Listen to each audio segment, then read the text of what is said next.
Japan used to be proud of its status as a homogeneous society, but the country is now at a stage where it has to open its door wide to foreigners. To sustain its economic growth, Japan has to accept more migrant workers. But is Japan ready for the new reality? In this edition of CNA Correspondent, I will meet with business owners and migrant workers to find out.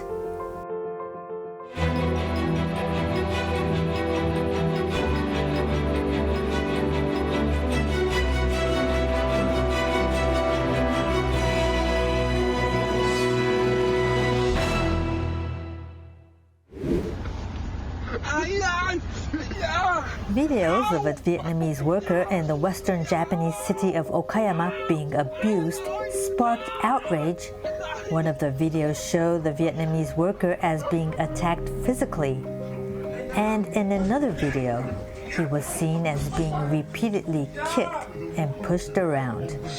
He was allegedly bullied by his Japanese co-workers for his poor command of the Japanese language. The incident once again turned the spotlight on Japan's treatment of migrant workers. Japanese are more used to the presence of foreigners among them now compared to, say, 30 years ago. There are more than 2.8 million foreigners in Japan as of June 2021. Compared to the 1990s, the figure has doubled. As to the size of foreign labor force in Japan, it's shown a steep rise of over 3 times in the past decade.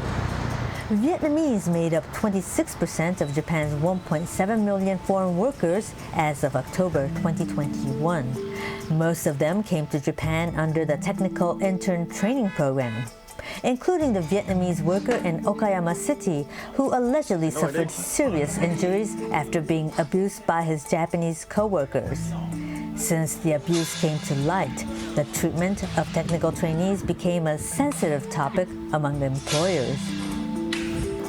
It took many phone calls and persuasion before a company finally agreed to let me meet their Vietnamese technical trainees.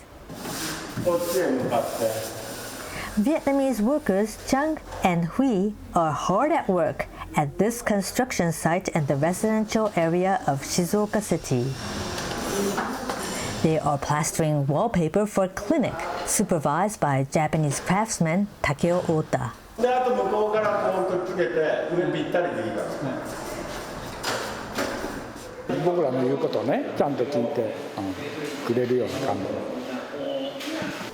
Chan, the older of the two Vietnamese, told me he's been with the company for the last 5 years. 一番最初の大変。日本語あまりわからないし、仕事全然できないし。Chan and Huy came to Japan through the Technical Trainee Program, which was introduced in Japan in 1993. Trainees are not required to be fluent in the Japanese language. The program's initial aim was to bring in interns for developing countries, mostly from Southeast Asia. While here, they would learn new skills, and when they return to their countries, they're expected to transfer the skills they acquire to other fellow countrymen. But that concept is hardly alive anymore. Critics say technical trainees have become a cheap source of manual labor for farms, factories, and other businesses in Japan.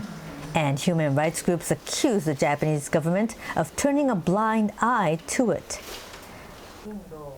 Keiji Takei, who hired Chan and Huy, says being able to hire foreigners is a big help. He said the trainees are treated as equals of his other employees. In all, his company hires 9 Vietnamese technical trainees. 職人さんが高齢化にもなってきたもんですから、なんとか若いね技術者っていうのを確保をしたいということで、日本の高校とかね、あるいは途中での採用とかを試みてきたわけですけど、ベトナムの方の採用はどうですかっていうことも投げかけられたところもあって、2017年頃からねベトナムの人たちを社員として迎え入れてきました。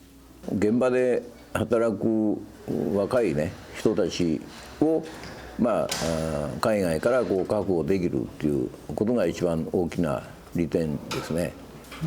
From what the young Vietnamese told me, it's not hard to see why it's difficult to hire locals.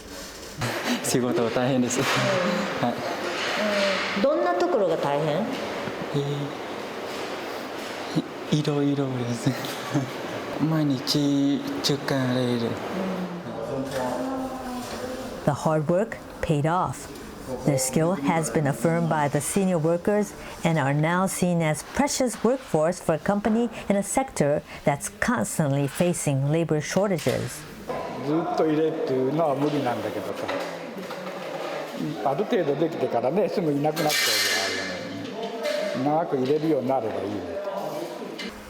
But the senior carpenters are aware this is unlikely to happen. The Vietnamese are likely to eventually leave Japan. At least, that's what Chan told me. He wants to start his own business. Technical trainees typically pay a fee to Asians back home for their internships.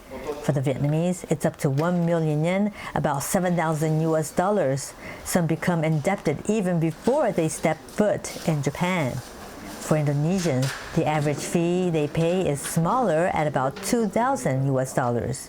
Once in Japan, trainees are not allowed to leave for 3 years. Previously, they were also not allowed to change jobs during the 3 years. Conditions critics see as a violation of human rights.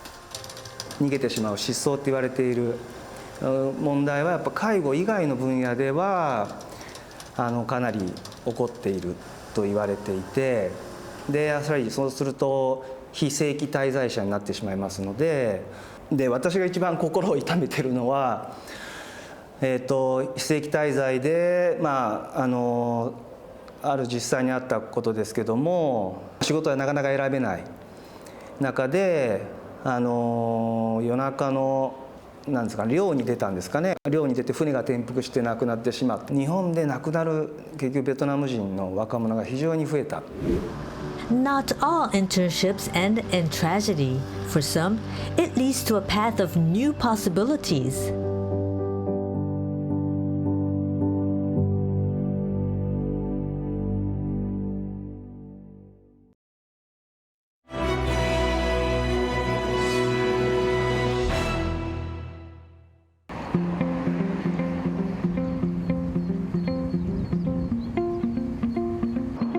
Shizuoka Prefecture is home to many Japanese multinational companies such as Suzuki Motors, Yamaha Motors, and musical instrument maker Kawai. To sustain its economic vitality, the prefectural government has been working closely with local schools and companies to attract more foreign talent. Kyoritsu Electric, based in Shizuoka, provides factory automation solutions to its clients. President Nobuyuki Nishi's grandfather founded the company in 1959. In recent years, Mr. Nishi has been trying to hire more foreigners to support the company's expansion beyond the 8 existing overseas branches that it has. One of them is 31-year-old Kadek Yud Prasada, who hails from the Indonesian island of Sumatra. I am handling a project in Tokyo, basically. So. Oh, I see. Did you learn this here, or did you learn this at school? I learned it here. So yeah, previously I never did this kind of project. And yeah, I learned it here because the software that I use also is new for me. Prasada is not the only Indonesian working at this company. Fellow Indonesian Tuvan Trisna Sakti works in another office as a salesperson. A client recently requested price quotations for a certain product, and Sakti has just received the quotes from his suppliers. With fluent Japanese, he discussed the acceptable price range with his supervisor. It's been a year and a half since he joined Kyoritsu. He's here with his family, and they are still adapting to life in Japan.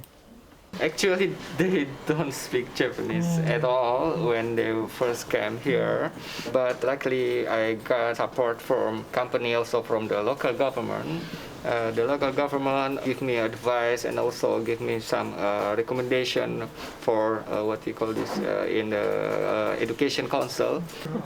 For company president Nishi, the purpose of having foreign workers is not only to ease labor shortages. It's a part of his strategy to create an international environment so that his Japanese employees can be exposed to different customs and cultures. This as he expects to sell to more overseas customers. 国によってはやはりイスラム教の方やからいろんな方いらっしゃいますし、そういった文化を尊重するということが一つ、それからもう一つ、最近の言葉で言うとダイバーシティっていうんでしょうか、多様化、これにはやはり日本人だけではなくてやはり外国の方も必要ですし、と同時に我々と一緒に仕事をしていただくと当然文化考え方価値観違います。それはやはり我々にとってとってもいい刺激になってます。And the process works two ways. It's 5:20 p.m. and business hours officially end at Kyoritu. As per Japanese custom, employees are responsible for keeping the office clean. Prasada and his colleagues sweep the space around their desks before they head home. Prasada first came to Japan as a technical trainee. That's how most Indonesians come to Japan to work. He spent 3 years with a manufacturer making automotive spare parts in Ishikawa Prefecture in 2012. After completing his 3 years as trainee, Prasada returned to Indonesia and worked in the IT industry. He later decided he wanted to return to Japan, but not as a trainee anymore. In December 2021, he was hired by Kyoritu Electric. He now has his own space, a small apartment provided by the company, unlike the time when he was a technical trainee, where he had to share rooms. It's a small apartment, but I tried to make it comfortable for me, so I put some of my stuff that I like. Yeah, so you're a Jackie Chan fan? Yeah, basically I'm Jackie Chan's fan. Yeah. And you're an anime fan? Anime fans, yeah. Especially One Piece. I asked him to share his experience working as a technical trainee in Japan and why he decided to come back to Japan. 実は先輩は優しいなんですが厳しいですまあ僕じゃないんですが他の人に、仕事間違って仕事できなかったら国へ帰れとかみたいな人でも僕最初はびっくりしてこんなに厳しいかなと思って I think I still don't know how to work as a salaryman in Japan, so suddenly I want to learn more how to work as an employee in Japan, so I come back to Japan. He told me about his future plans. You know, I really want to have something in Japan, not only working, but I also want to have family here. For many Japanese employers of foreign workers, how to incentivize their new workers to stay with them for the long term proves to be challenging. Located in Shizuoka Prefecture at the foot of Mount Fuji, Mishima is a city rich in nature, but short on workers. Okay. Masaaki Maebashi runs an information technology company in Mishima. To overcome a labor shortage, he has in recent years built a multinational workforce. Nestled in a quiet neighborhood a few kilometers from the city center, the company has employees from across Asia, and half of them are not Japanese. At his office, the staff came from Vietnam, China, and India. He said more people from other countries are expected to join. It's a big shift from a few years ago. But with the new employees came new problems. Recently, a Vietnamese employee he treasured left. 2年勤めて、すごい日本語力も技術レベルもかなり上がったんですけれど、楽天に行っちゃいまして。The incident shook him. Like many Japanese business owners, Mr. Maebashi believes in lifetime employment. Once they were on board, he prepared to stick with his workers, good times and bad. And he expected the same from his workers. When he realized foreigners don't operate the way Japanese do, he initiated a new policy. 退職金の積み立てとかをしてみたりとか、それがやっぱり長くいれば長くいるほどたまりますので、そういった部分ここで10年でも20年でも働いてもらいたいなと。He has plans to expand his business to the more rural parts of Japan. He wants some of his foreign staff to relocate and continue to work for him, but worries that he could lose them to larger companies are always on his mind.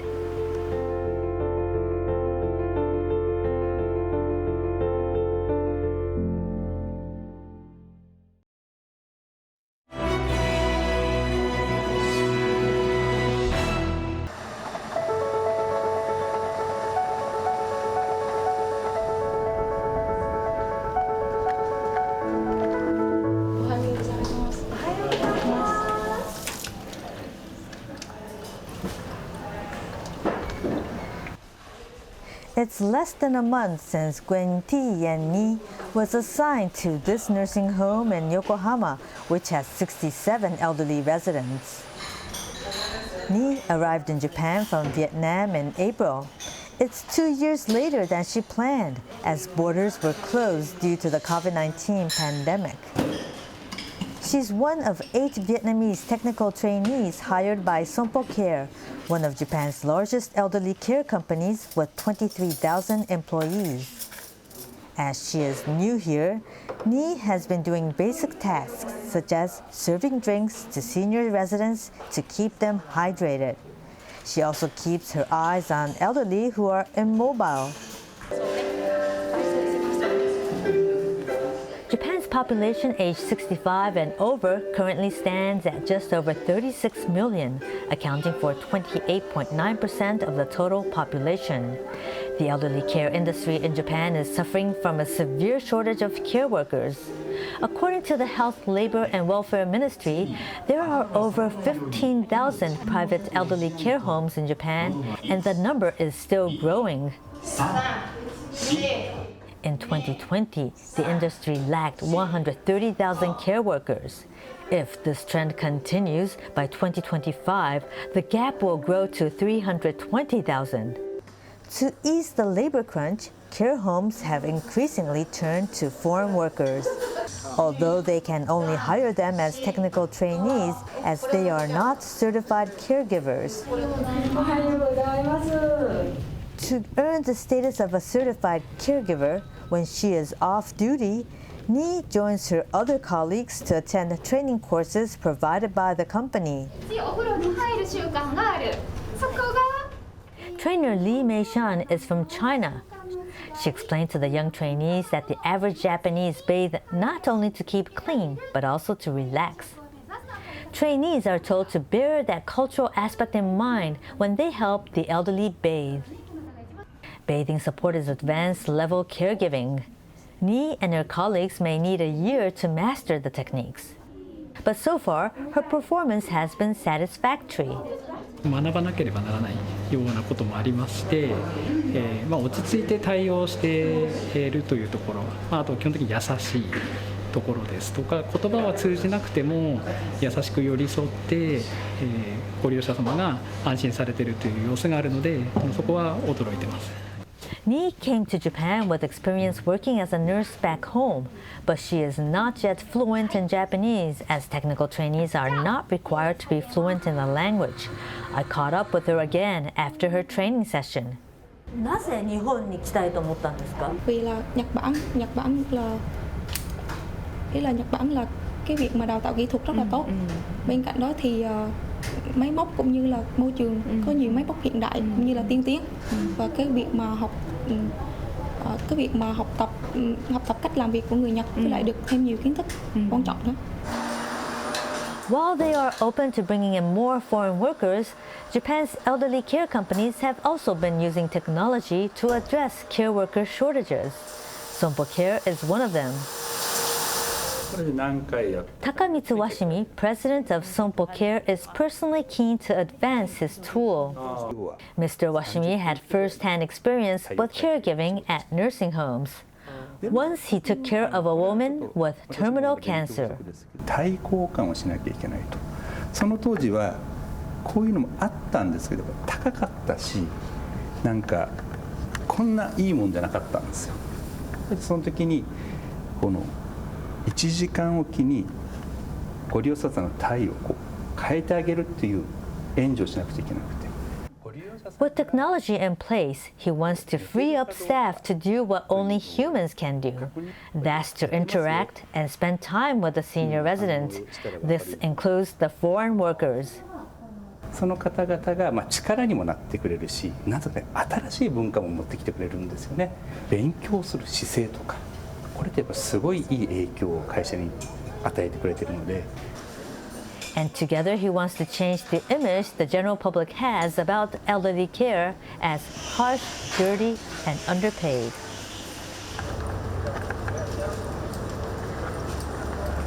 During the months I worked on this story, many Japanese business owners told me they want to hire more foreigners, but at the same time, they are nervous about it.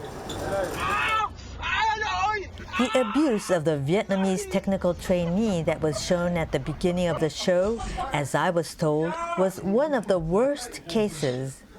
The union who assisted Vietnamese workers in Japan said it wasn't something that happens often. Still, such cases are one too many.